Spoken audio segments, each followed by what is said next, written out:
আল্লাহ, আমি ছাড়া এই দুনিয়াতে তোমার গোলামের অভাব নাই, কিন্তু তুমি ছাড়া আমার আর কোনো রব না।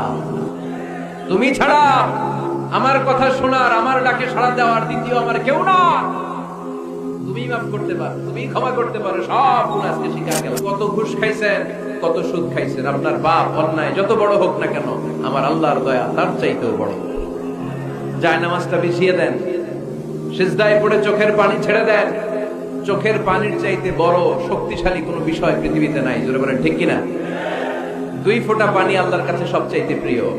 এক হচ্ছে জিহাদের ময়দানে শহীদের গা বেয়ে ঝরে পড়া রক্তের ফোঁটা, আর 2 হচ্ছে অনুতপ্ত বান্দার চোখের পানির ফোঁটা। এই চোখের পানির ফোঁটার এত দাম। অনুতপ্ত বান্দা যখন অনুতপ্ত হয়ে কাঁদে, তার চোখের পানি চোখ বেয়ে নাকের ডগা বেয়ে জমিনে পড়ার আগেই ওই বান্দার সব গুনাহ আল্লাহ মাফ করে দেয়। এজন্য আল্লাহর নবী বলতেন, কুল্লুকুম খাত্তাউন ওয়া খায়রুল খাত্তাইনা আত-তাওয়াবুন। তোমরা সবাই হলা পাপী, আর এই পাপীদের মধ্যে সবচাইতে ভালো পাপী ওই পাপী যেই পাপী পাপ করার পরে তওবা করে। আমরা পাপ করি নাই, অন্যায় করি নাই, কোনো গুনাহ করি নাই, এরকম কে কে আছে? হাত তুলি তো। পাপ হয় নাই কার কার দেখি? এরকম কোন আল্লাহর ওলি আছে এখানে? আছে? আছে। আমরা কি শুধু পাপী না পাপীর ঘরের পাপী? হ্যাঁ, পাপীর ঘরের পাপী। আমি পাপী, আমার বাবা পাপী, আমার দাদা পাপী, আমার 14 গোষ্ঠী পাপী। আমরা পাপীর ঘরের পাপী। চিল্লায় বলেন ঠিক কিনা? এজন্য বিশ্বনবী যখন দোয়া করতেন, পড়তেন, আল্লাহুম্মা ইন্নী আবদুক ওয়া ইবনু আবদিক ওয়া ইবনু আমাতিক নাসিয়াতি বিয়াদিক। ও আল্লাহ, আমি আপনার গোলাম, গোলামের ঘরের গোলাম, বান্দির ঘরের গোলাম। আমার মাথার চুলের ছুটি আপনার হাতের মুঠোয়। আপনি টানে টান দিলে আমি ডানে যাই, আবার বাম দিকে টান দিলে আমি বায়ে যাই। ঠিক কিনা? পাপ নাই এরকম কেউ নাই। সবাই আমরা ভুল করেছি, অন্যায় করেছি, পাপ করেছি। আল্লাহর হাবিব সাল্লাল্লাহু আলাইহি ওয়াসাল্লাম বলেন, এই পাপকারীদের মধ্যে শ্রেষ্ঠ পাপী হচ্ছে ওই পাপী যেই পাপী পাপ করার পরপরই তওবা করে আওয়াজ করে পড়েন সুবহানাল্লাহ। এজন্য ভুল হতে পারে।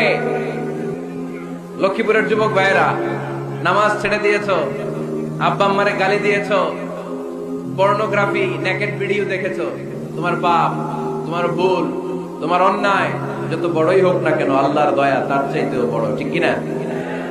আবার সুনান ইবনে মাজাহর বর্ণনায় আল্লাহর হাবিব বললেন, আত-তাইবু মিনাজ যামবি কামান লা যামবা লাহু। কোন ব্যক্তি যখন একনিষ্ঠভাবে আল্লাহর কাছে ফিরে আসে, তওবা করে, তার অবস্থা তেমন হয়ে যায় একজন নবজাতক সন্তান মায়ের পেট থেকে বেরোলে যেমনি বাচ্চার আমলনামায় গুনাহ থাকে না, তওবার মতন তওবা করলে তওবাকারীর আমলনামায়ও কোনো গুনাহ থাকে না। এজন্য আল্লাহ বললেন, লা তাইআসু মির রাউহিল্লাহি ইন্নাহু লা ইয়াইআসু মির রাউহিল্লাহি ইল্লাল কওমুল কাফিরুন। খবরদার, আমার রহমত, আমার দয়া, আমার ভালোবাসা থেকে নিরাশ হইও না। আমার ভালোবাসার সাগর যে কত বড়, আমার দয়ার সাগর যে কত বড়, আমার মায়ার সাগর যে কত বিশাল, তোমার কোনো ধারণা নাই। ঠিক কিনা? আল্লাহ যে কত ভালোবাসেন আমাদেরকে আমরা আন্দাজও করতে পারি না। আমার আব্বা আমারে যত বেশি ভালোবাসে, তার চেয়ে আমার বেশি ভালোবাসে কে? আমার মা আমাকে যত বেশি ভালোবাসে, তার চাইতে আমাকে বেশি ভালোবাসে কে? আমি আমার নিজেকে যতটা ভালোবাসি, তার চাইতেও আমাকে বেশি ভালোবাসে কে? আরশের উপর আল্লাহ বিশাল সাইনবোর্ডে লিখে রাখলেন, সাবাকাত রাহমাতি গাদাবি।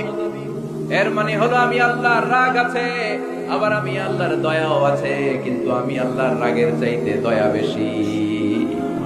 আল্লাহর রাগ আছে না নাই? দয়া কিন্তু বেশি কোনটা?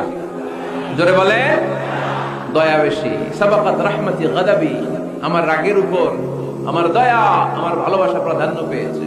দয়া, মায়া আর ভালোবাসাকে আল্লাহ তাআলা 100 টুকরা করেছেন। কয় টুকরা? 1 টুকরা পৃথিবীর সবার মাঝে ফেলে দিয়েছেন, আর 99 টুকরা তিনি নিজের মধ্যে রেখে দিয়েছেন। পড়েন সুবহানাল্লাহ। দেখেন, 1 টুকরা ভালোবাসার ছিটে ফোটায় আমরা ভালোবাসার দিবস বানায় ফেলছি, আছে না? ভালোবাসাকে তিনি 100 টুকরা করলেন, 1 টুকরা সবার মাঝে ঢেলে দিলেন, নিজের মধ্যে রেখে দিলেন 99 টুকরা। আর 1 টুকরার ভালোবাসার ছিটে ফোটায় দেখেন কত ভালোবাসার গান, ভালোবাসার নাটক, ভালোবাসার ফিল্ম, আছে না নাই? বাবার জন্য মেয়ের কি ভালোবাসা, মায়ের জন্য ছেলের কি ভালোবাসা, বন্ধুর জন্য বন্ধুর কি ভালোবাসা। এই মানুষের হৃদয়গুলোতে ভালোবাসা ঢুকাই দিয়েছে কে? ছোট্ট মেয়েটা রাত্রিবেলা খেতে চায় না, মা বলে আম্মু খাও, বলে না খাবো না। আব্বু অফিস থেকে ফিরলে আব্বুর কোলে বসে আমি আর আব্বু একসাথে খাবো। এই যে ছোট্ট মেয়েটা দিন দুনিয়ার কিছু বোঝে না, ওর হৃদয়ে বাবার জন্য ভালোবাসা ঢুকাই দিছে কে? পত্রিকায় আমি দেখেছি বন্যার পানিতে পানি খেতে খেতে মা দুনিয়া থেকে বিদায়। বালতির মধ্যে নিজের কলিজার টুকরা নাট ছেঁড়া সন্তানকে ধরে রেখেছিল, পানি খেতে খেতে মা দুনিয়া থেকে শেষ, কিন্তু সন্তান মরে নাই, সন্তান বেঁচে গিয়েছে।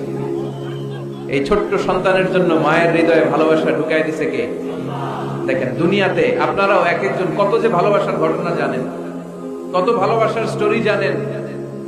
এক টুকরার ভালোবাসা ছিটে ফোটা আমরা পেয়েছি। এটার নমুনা যদি এমন হয়, যিনি তার নিজের মধ্যে 99 টুকরা ভালোবাসা রেখে দিয়েছেন, তার ভালোবাসার পরিমাণ বেশি না কম? চিল্লায় বলতে হবে বেশি না কম?